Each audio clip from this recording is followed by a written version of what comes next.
Hello, నమస్తే. Welcome to విశ్వ కథలు. మీరు చూస్తున్నది తిరుచానూరు బ్రహ్మోత్సవాలు తిరుపతి. ఇవి నవంబర్ 10 నుంచి నవంబర్ 18 వరకు జరిగాయన్నమాట. అండ్ నవంబర్ 18వ తారీఖు మా బాబాయ్ వాళ్ళ అబ్బాయి reception and next day marriage అయితే వెళ్ళాము. ఇక్కడ ఫస్ట్ మీరు చూసారు కదా, నీళ్ళు ఫస్ట్ వాటర్ ట్యాంకర్ వెళ్ళిందనమాట. నీళ్ళు ఎట్లా పోసుకుంటూ తర్వాత స్వీపర్స్ ఊడ్చుకుంటూ వెళ్ళారు. అండ్ ఆ పైన కోలాటం చేసుకుంటూ నృత్యాలు చేసుకుంటూ ఇట్లా రకరకాల వస్త్రాలతో ఇట్లా నడుచుకుంటూ వస్తున్నారనమాట.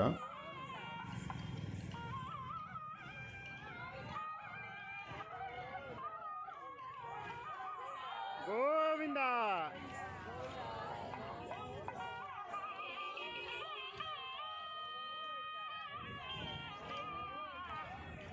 దాని ఎక్కావు కదా.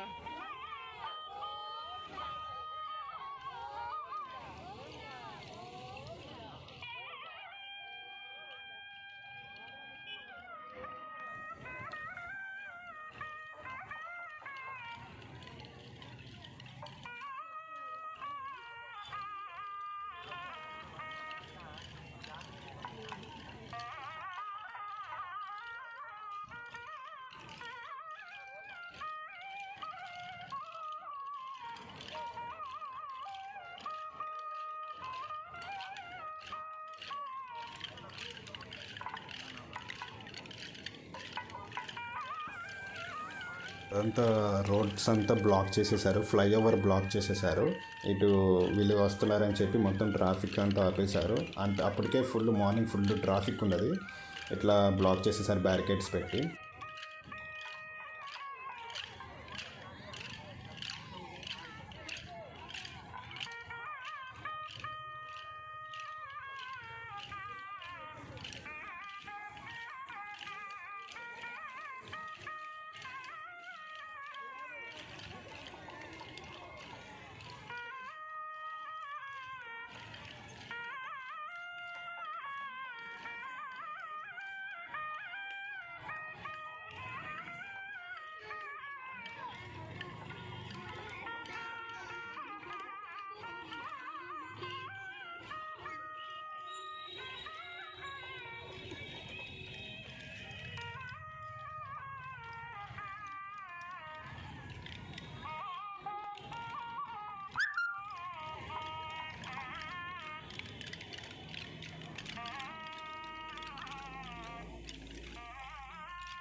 వీళ్ళు వచ్చేసరికి గజవాహనాలు వస్తున్నాయి. గజవాహనాల మీద సారి తీసుకొస్తారనమాట. టీటీడీ నుంచి కింద ఉన్న ఆలయం అమ్మవారికి, పద్మావతి అమ్మవారి తిరుచానూరు వరకు సారి తీసుకొస్తారు ఇట్లా నడుచుకుంటూ. అండ్ ఇక్కడ వాళ్ళు కొబ్బరికాయ అండ్ హారతిస్తున్నారు. ఎందుకంటే మన దగ్గరికి వెళ్ళి ఇవ్వలేము, మొత్తం సెక్యూరిటీ అట్లా ఇవ్వకూడదు, అదంతా రూల్స్ పెట్టారు. సో ఇక్కడ కిందే కొబ్బరికాయ కొట్టి హారతి ఇట్లా చూపిస్తారు దూరం నుంచే. అండ్ అదేవిధంగా నైవేద్యం కూడా ఇట్లా చూపిస్తారు. అంటే వాటికి గజ వాహనానికి పెట్టడానికి ఉండదు. మొత్తం 4 ఏనుగులు ఉంటాయి అన్నమాట.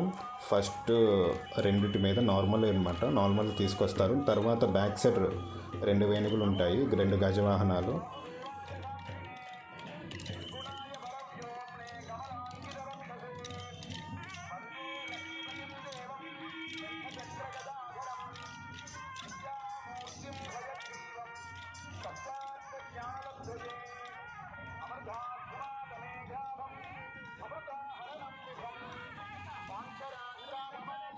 అక్కడ చెప్పులతో నేను డివైడర్ పైన నిల్చొని ఉన్నాను. సో డివైడర్ పైన నిల్చున్నా కానీ చెప్పులు తీసేసి నిల్చోవాలన్నారు.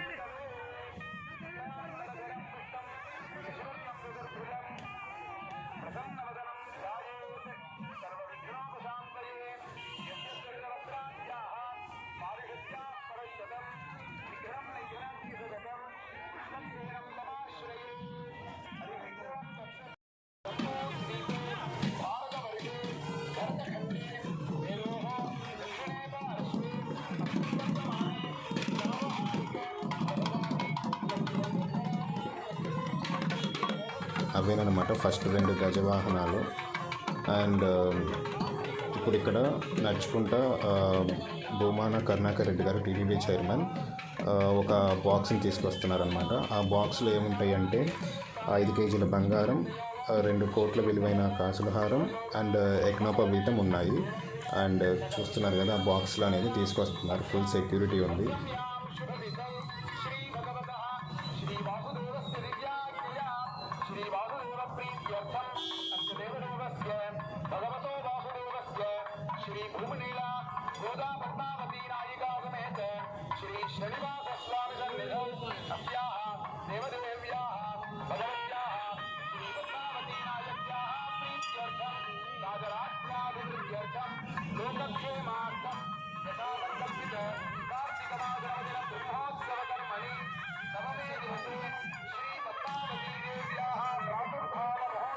ఈ బ్రహ్మోత్సవాలు కానీ ఇట్లా ఏనుగులను కానీ లైవ్లో ఫస్ట్ టైం ఇట్లా తీసుకురావడం దగ్గర నుంచి ఇంతవరకు ఎప్పుడూ చూడలేదు.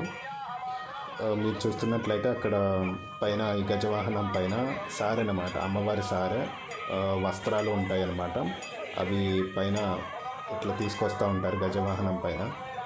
వెనమాల వచ్చేసరికి పూలు అవన్నీ అన్ని రకాల చాలా రకాల పూలు ఉంటాయి అన్నమాట. ఆ పూలు కూడా ఇట్లా మొత్తం ఇలాంతా కొండపై నుంచి నడుచుకుంటూ కింద అమ్మవారికి సమర్పించడానికి తీసుకొస్తారు.